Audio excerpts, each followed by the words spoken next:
Dave Rivas, the voice of Joey True.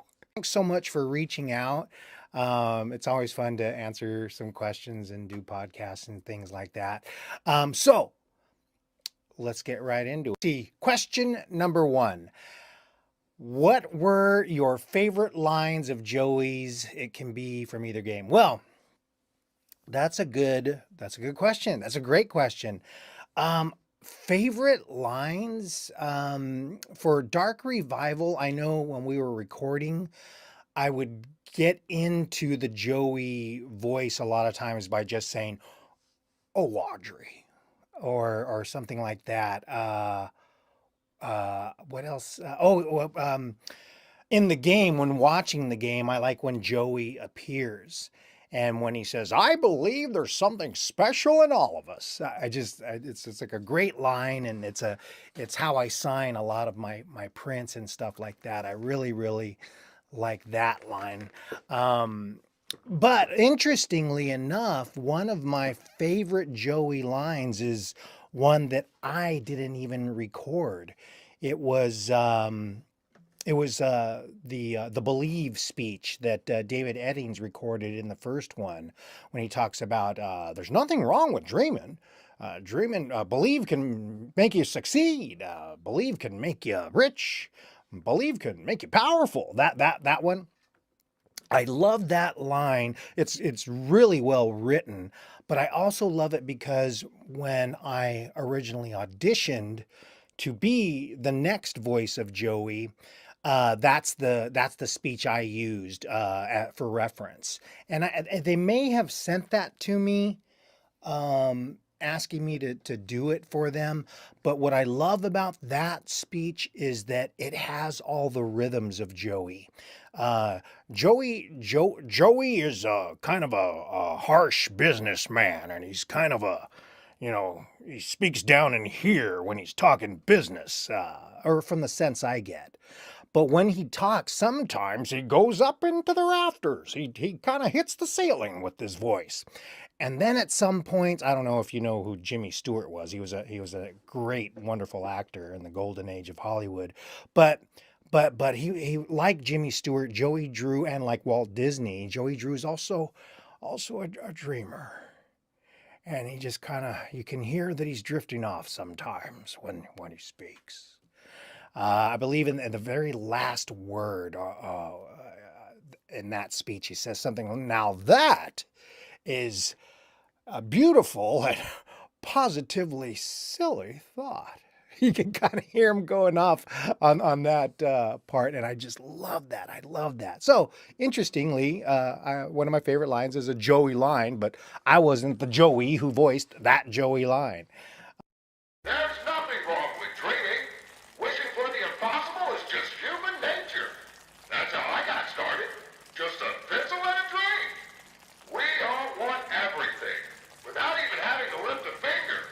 They say you just have to believe. Believe can make you succeed. Believe can make you rich. Believe can make you powerful. Why, with enough belief, you can even cheat death itself.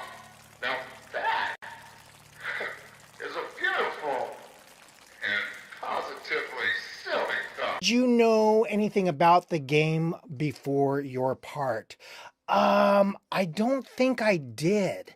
It was all such a long time ago. Uh, uh, it they just it was either Lauren Singer, who's the voice of Alice Angel, who was also our vocal director in the game. I had worked with her on many other projects previously. We're all kind of part of the same vocal group, Audio Gods, which is run by Lonnie Manella, who you also hear in both Bendy games. Um, Either she sent me a message or the Meatly did, and they told me about the role and about the part, and this was a different Joey, and so they needed a different voice, and so they gave me the reference, and I went about it that way, just like I do any other audition that comes up. But after that, sometimes well, during the original offer, this was like, I think, an email from the Meat Lee, or I don't remember if I spoke to him on the phone, but he said, the fan base for Bendy is pretty intense. So if you take this role, you know, you're gonna have to, do fan cons and sign autographs and stuff like that. And I'm like, oh, okay, that's not a problem. Um, so when it was over, sometimes I have voiceover students. Sometimes I go to a school and talk about voiceover, or I'll go to an acting class or a voiceover class and talk about, being a voiceover guy.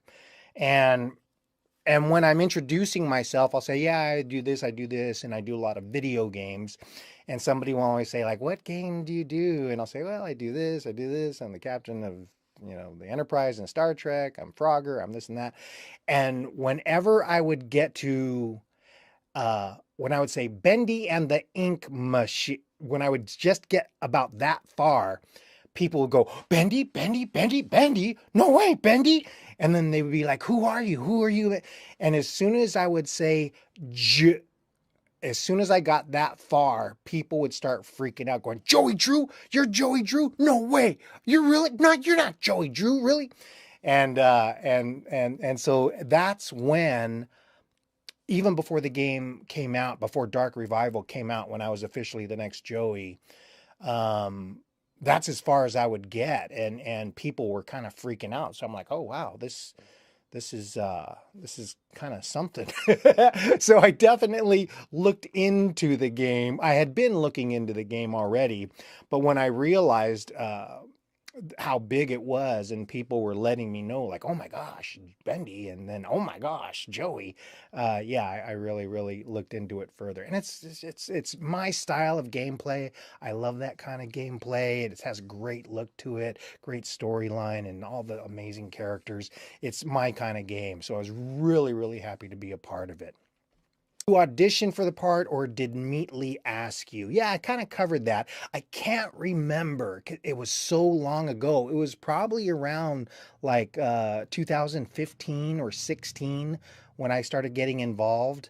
Uh, the Bendy and the Ink Machine had already been coming out in chapters. Remember, it was being released in chapters. And I think it was around maybe chapter 4 that they contacted me about the next game. And I believe I had already recorded some stuff by the time chapter 5 came out for Bendy and the Ink Machine. I might be remembering it wrong. But yeah, they had contacted me, and I gave them the reference, and they liked what I was doing there. And it was very well known that this was going to be a different kind of Joey. That Joey was a certain way in the first one, and in the second one, Joey is different. He may be trying to make up for some things that happened in the first game, and this Joey, we really, really tried to make this apparent that this Joey has more heart. And that was like a constant reminder, and just going through the script and all that, we really, really tried to bring that home. Yeah, yeah. I think that answers your question. I may have strayed a little bit. Did you know that you would be having a Star Wars moment in the game? That's a reference to being the father. Yeah, I knew. At first, I remember the first thing we recorded was when you go through Artist Alley, and Joey's kind of playing on a recording overhead. And I remember Lauren was explaining that to me, and she said it's kind of a tour, and people are kind of coming in, and something will light up, and you talk about it. And I was picturing something like a ride, like Mr. Toad's Wild Ride at Disneyland, or one of those dark rides at Disneyland. And so it was kind of confusing. And that's the thing with games. you have a producer in there or writers, and they explain how the scene's laid out, because you don't see the animation, you don't see any of that stuff. You have pictures of the character, and that's usually it. Sometimes you might have a picture of what the landscape looks like, the planet or something like that. But yeah, Lauren was explaining to me it's kind of like a ride, and so it was all kind of confusing. And then there was the thing about, yeah, this Joey, when we get into this, this person is actually, spoiler, is kind of someone special to Joey. They have a relationship. And so Joey really cares and has a lot of heart. And so, yeah, I didn't know that going into the game, but we really wanted to make it very well known that Joey cares. In the first game, he kind of maybe did some not so great things. In this way, it's like he's trying to make amends for that, or fix some of those things he did in the first game. So that's how we went into it.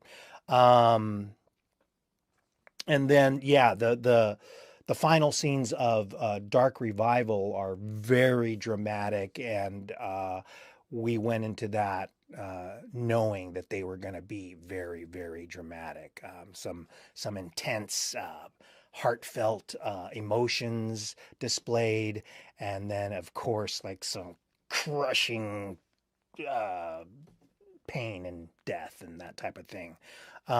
So yeah, actually the recording session was very, very emotional for mostly the latter part of the game, the end of the game, actually. So I hope that answers your question on that. Well, geez, you haven't gotten far. Don't do that. Wait. How did you get in here? Oh, I have my ways. So tell me, how goes the journey? Slow, but I'll get through. Ah, I see you have your father's never-quit go-getter spirit. Oh, now you knew my father. Well, newsflash, I didn't even know my father. Or my mother. Or anyone else in my family. I see then. You've chosen to forget the past. I can understand that. What are you talking about? Look, I don't think you're ready for this. But hang on to your lunch money. There's something I want to show you. Over here. Come have a seat. This won't take long.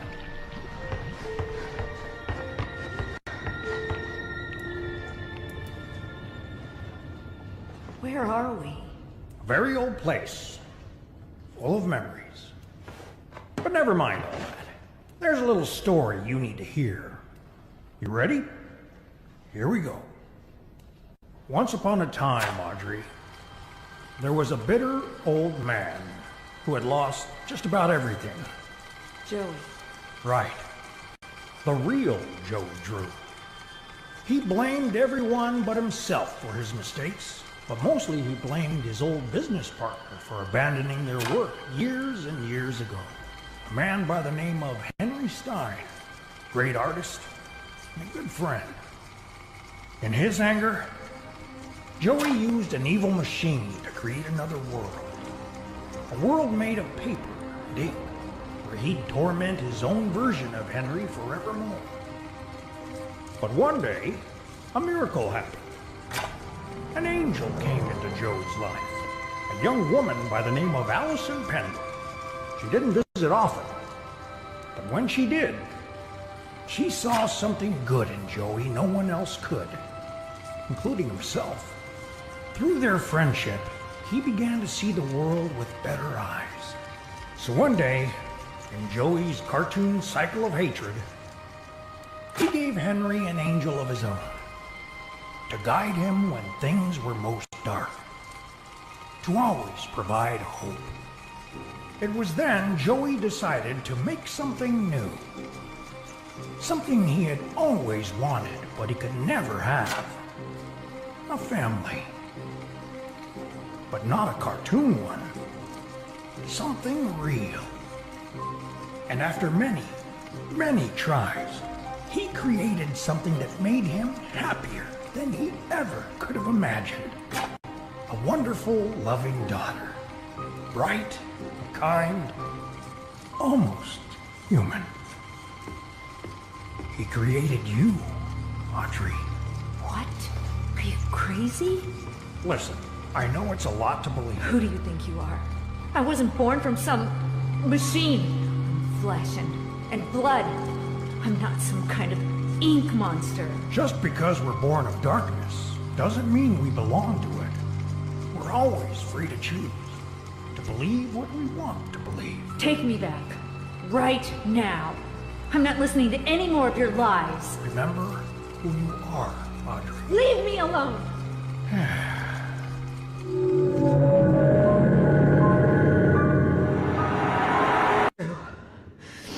It can't be. Did you get your voice to sound like Joey Drew? Did you listen to sound clips from when David Eddings voiced him, or did you add your own spin to the character? Yeah, kind of all of that. Yes, I definitely listened to David Eddings in voiceover. We tend to call impressions sound-alikes, and sometimes they say we need you to do a sound-alike for the president, or this movie star, or something like that. And a lot of times sometimes you're in studio on mic, and then they say, hey, can you do an impression of so, or a sound-alike of so and so? And you find out right in that moment that you kind of can. For something like this, when you're replacing or an actor, or you're the next iteration of a character, yeah, they do want you to sound like the original person, or like if you're related or whatever. For whatever reason, you do have to listen to it. You sometimes, if you watch the animation, or if it's an actual real character, this is the way I go about it. If I'm gonna try and learn how to do an impression of somebody's voice, I'll watch movies of them, or clips of them on their TV show, and their mannerisms and their movement and all that kind of stuff actually helps get that voice down. So yeah, for this game, for Joey, yeah, I definitely listened to David Eddings. And the weird part about bringing your own thing, as an actor, you kind of do that. You kind of want to do that. In this case, Joey is a different Joey, so a younger Joey as well. So that was all kind of factored in on, this Joey is different, but we want people to know that he's the same guy. If he gets older, maybe he'll evolve into the sound of the Joey from the first game.